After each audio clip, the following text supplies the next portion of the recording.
नमस्कार, मैं हूं आरजू साई और आप देख रहे हैं खबर 1 मिनट, यानी कि 1 मिनट में खबर का पूरा विश्लेषण।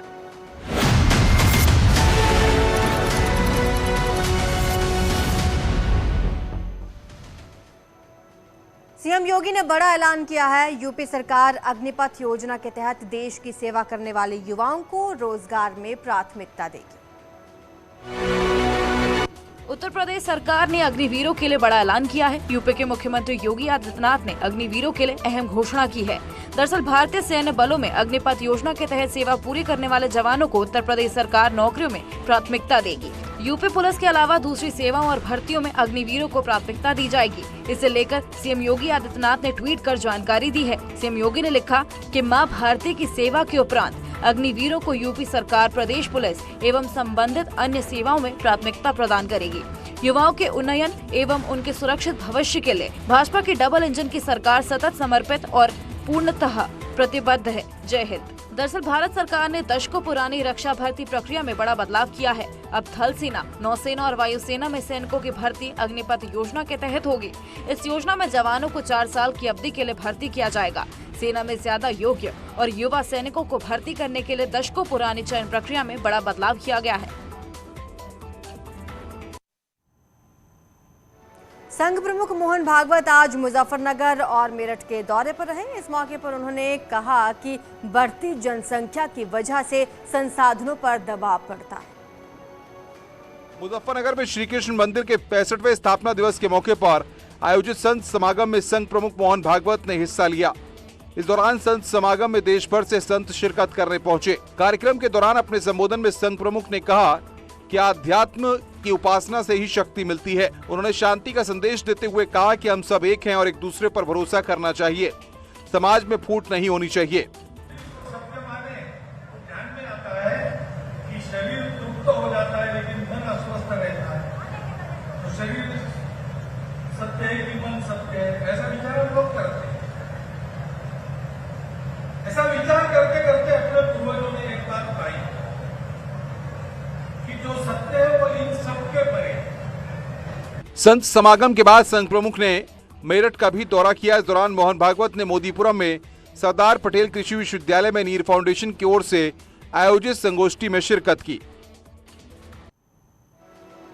नेशनल हेराल्ड केस में राहुल गांधी से पूछताछ जारी है, तो वहीं सड़कों पर कांग्रेस का घमासान भी जारी रहा।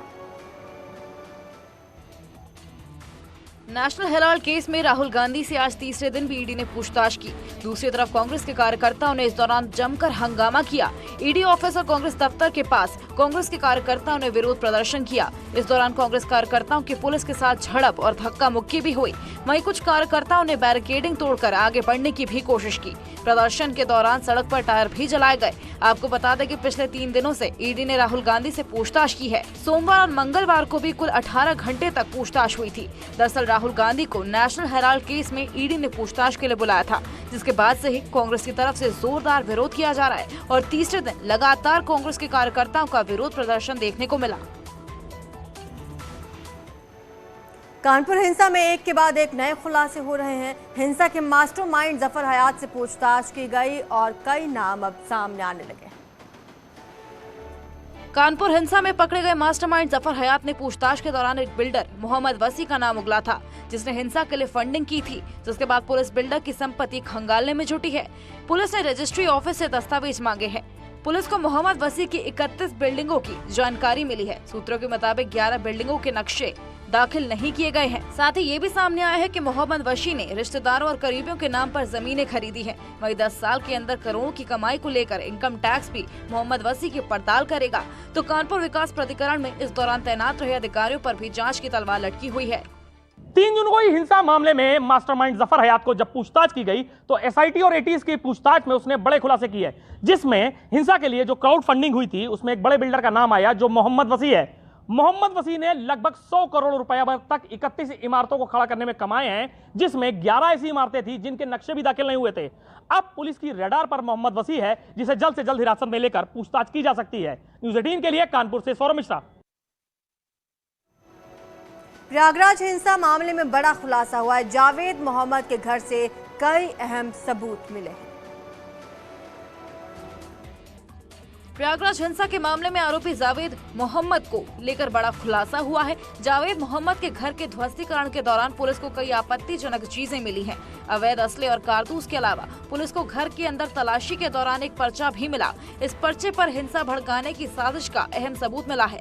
पुलिस के मुताबिक पर्चे पर 10 जून के दिन नमाज के बाद अटाला पहुंचने की अपील की गई थी। साथ ही पर्चे में लिखा है कि जो भी प्रदर्शन में अड़चन करे उस पर वार करे। वहीं इस पर्चे पर अदालत पर भरोसा न होने की बात भी लिखी गई थी।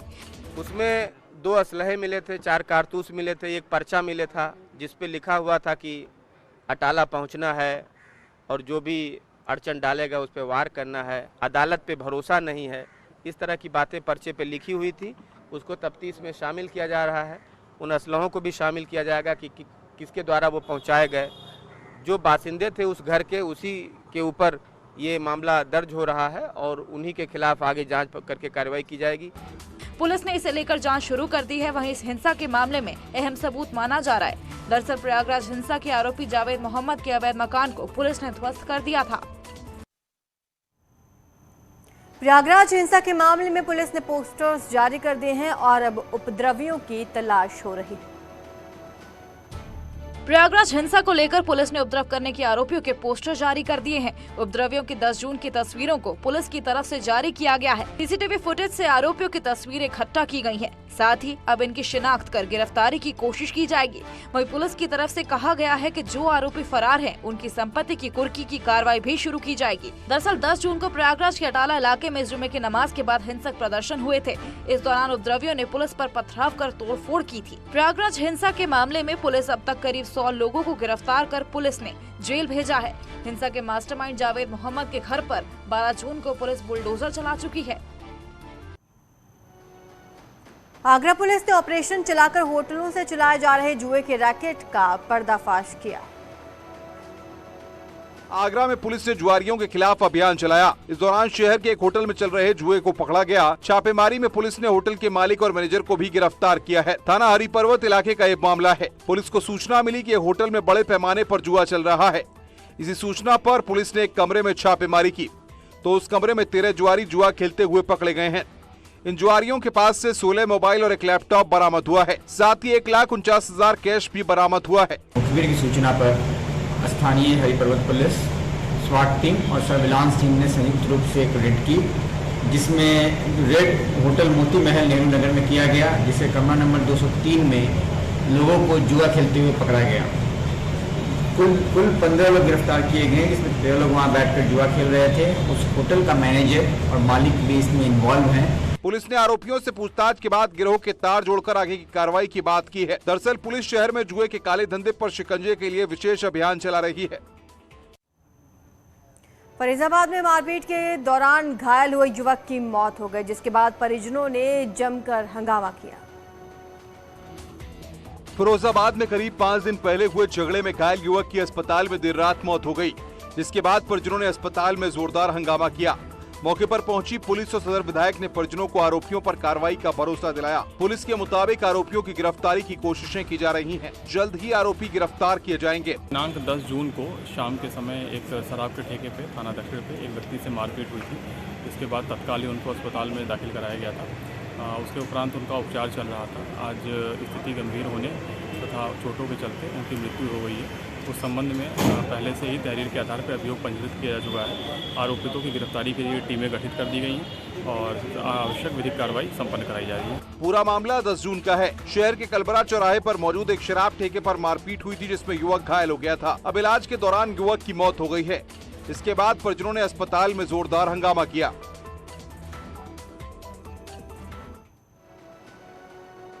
देहरादून के कई इलाकों में पेट्रोल की किल्लत हो गई है, जिससे लोगों को खासी परेशानी का सामना करना पड़ रहा है। देहरादून में ज्यादातर पेट्रोल पंप में पेट्रोल डीजल की किल्लत देखने को मिल रही है। एचपी के पेट्रोल पंप स्टेशन में पिछले 3 दिन से गाड़ी नहीं आ पाई, जिसकी वजह से पेट्रोल डीजल न मिलने से लोग परेशान हो रहे हैं। जिन पेट्रोल पंप में पेट्रोल डीजल मिल रहा है, वहां गाड़ियों की जबरदस्त भीड़ देखने को मिल रही है। हालांकि सिर्फ इमरजेंसी सेवा के लिए पेट्रोल डीजल मिल पा रहा है। जी बहुत दिक्कत हो रही है। पूरी जनता जो क्या परेशान गाड़ियाँ खड़ी हैं और इस बारे में पहले तो कहा गया कि अफवाह है, तो पेट्रोल पंप आगे देख रहे हैं कि सच में नहीं मिल रहा है। सबको परेशानी हो रही है। लोगों के फ़ोन आ रहे हैं कि भाई हमारे लिए यहाँ पेट्रोल नहीं मिल रहा है। सिर्फ यहीं की हालत नहीं है, पूरी आप कहीं भी चल जाइए। अब दो वालों से मेरे को कल फ़ोन है कि यहाँ पेट्रोल नहीं है। 2 दिन पहले इसे अफवाह बताया जा रहा था, लेकिन अब वाकई में लोग परेशान हो रहे हैं। वहीं जिला आपूर्ति अधिकारी का कहना है कि डिमांड के मुताबिक लौट न आने के चलते दिक्कत हुई। 1984 में हुए सिख विरोधी दंगों में 4 आरोपियों की गिरफ्तारी अब की गई है। 1984 के सिख विरोधी दंगों को लेकर अब करीब 38 साल बाद कार्रवाई शुरू हो गई है। सिख विरोधी दंगों में 4 आरोपियों को पुलिस ने आज गिरफ्तार कर लिया। दरअसल राज्य सरकार ने इस मामले में एसआईटी का गठन किया था, जिसके बाद 74 में से 4 लोगों की गिरफ्तारी की गई है, जिसके बाद से सिख समुदाय की तरफ से खुशी जाहिर की जा रही है। सिख समुदाय की तरफ से कार्रवाई को लेकर सरकार का धन्यवाद किया जा रहा है। सबसे पहले तो हम धन्यवाद करेंगे माननीय प्रधानमंत्री जी का, जिन्होंने 2019 में जब गुरु गोविंद सिंह महाराज जी का प्रकाश पर्व दिल्ली में मनाया जा रहा था और दिल्ली कमेटी को उन्होंने वहां पे आश्वासन दिया था कि आपकी एसआईटी का इस बार जो है गठन जो हुआ है वो अंजाम तक पहुंचेगा, पहले की जांचों जैसा नहीं होगा। और उसको आगे बढ़ाते हुए माननीय मुख्यमंत्री जी ने जैसे समय समय पर थाने जैसे अधिकार देना, फॉरेंसिक टीम देना, जिसने 36 साल बाद खून के धब्बे प्राप्त किए। ये एक लंबा समय था, हमारी कई माएँ इसके इंतजार में चली गई। एक काला धब्बा तमाम समाज पे लगा हुआ था, जो आज थोड़ा सा हल्का होने में। वहीं इसके अलावा लोगों ने मांग की है कि सरकार दंगों के आरोपियों पर बुलडोजर की कार्रवाई करे, ताकि समाज में सख्त संदेश जाए। नोएडा में चीनी घुसपैठियों के बड़े रैकेट का पर्दाफाश हुआ है और पुलिस ने जासूसी का भी अंदेशा जताया है। ग्रेटर नोएडा में चीनी घुसपैठियों बार क्लब चला रहे थे। यहां से एक लड़की को गिरफ्तार किया गया है। इस क्लब में चीनी घुसपैठियों को शरण दी जा रही थी। पुलिस को शक है कि यहां से भारत की जासूसी की जा रही थी। साथ ही ये भी शक जताया जा रहा है कि यहां आने वाले करीब 20 घुसपैठिए लापता हो सकते हैं। खुफिया एजेंसियां पूरे मामले की जाँच में जुटी हुई है। सुरसंड थाना जो कि सीतामढ़ी बिहार में पड़ता है, वहाँ पे 2 चीनी नागरिक ये विदाउट प्राधिकृत वीजा के वो लोग भारत से नेपाल को जा रहे थे, जिस पर एसएसबी ने उनको गिरफ्तार किया। वहाँ से सूचना प्राप्त होने पर यहाँ पे वो जेपी ग्रीन में अपने चीनी नागरिक दोस्त के पास रुके थे, जिस पर हम लोगों ने उसका पता लगाया। पता लगाने के बाद हरियाणा गुरुग्राम से उस चीनी नागरिक को उनकी महिला मित्र जो कि नागालैंड की रहने वाली हैं, उनको हम लोगों ने पूछताछ की। पूछताछ करने के बाद कुछ डॉक्यूमेंट फोर्ज पाए गए। उत्तराखंड में एक चिट्ठी को लेकर हड़कंप मचा हुआ है और इसकी जांच अब एसटीएफ को सौंप दी गई। गृह मंत्री अमित शाह के नाम से सीएम धामी को चिट्ठी का मामले में एसीएस राधा रतूड़ी ने कहा कि ये चिट्ठी फर्जी है, जिस पर सीएम धामी ने दोषी पर एक्शन लेने की बात कही है। आपको बता दें कि फेक लेटर में सीएम धामी से नूपुर शर्मा को जेड सुरक्षा देने की बात कही गई है। अब इस पर उत्तराखंड एसटीएफ खोजबीन में जुट गई है। एक फेक पत्र जो है सोशल मीडिया में वायरल किया गया और इसलिए उस पर एफआईआर दर्ज कर दी गई है। एसटीएफ द्वारा विवेचना की जा रही है। Thank you. एक फेक लेटर वाला इशू सर आज आया जिसमें गृह मंत्री के नाम से और आपने उसमें आदेश दिए, कितनी गंभीरता से आपने लिया? नहीं, हमने उसको बहुत गंभीरता से लिया है और उसकी साइबर सेल जांच कर रही है और हमने तत्काल जो है उसमें कठोर कार्रवाई करने के निर्देश दिए। आजमगढ़ में लोकसभा उपचुनाव का प्रचार प्रसार अब तेज हो गया है और बीजेपी उम्मीदवार के लिए अब भोजपुरी एक्टर एक्ट्रेस भी उतर रहे हैं।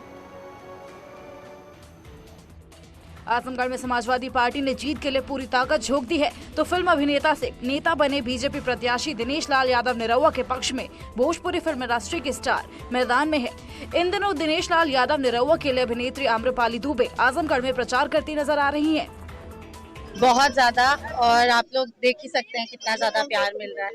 हर कोई इस बार बहुत ही पॉजिटिव है और हर कोई बदलाव चाहता है और ये देख के हमें बहुत ज्यादा खुशी होती है। आप 19 में भी आई थी, अब फिर आई है, तो कैसा 19 के मुकाबले कैसा समर्थन मिल रहा है? आई थिंक 19 के मुकाबले मुझे लगता है कि मैं 19 के हिसाब से डबल लोगों को देख रही हूँ समर्थन में उतरते हुए, क्योंकि 19 से अब तक उन्होंने देख लिया कि 19 में उन्होंने जो डिसीजन लिया था उससे बहुत ज्यादा फायदा तो हुआ नहीं है। तो इस बार लोग चेंज ओवर चाहते हैं, इस बार लोग चाहते हैं कि सही कैंडिडेट को चुने, दिनेश जी को चुने, ताकि वो आजमगढ़ के लिए कुछ कर सके। रुकेंगे छोटे से ब्रेक के लिए, जल्द हाजिर होंगे।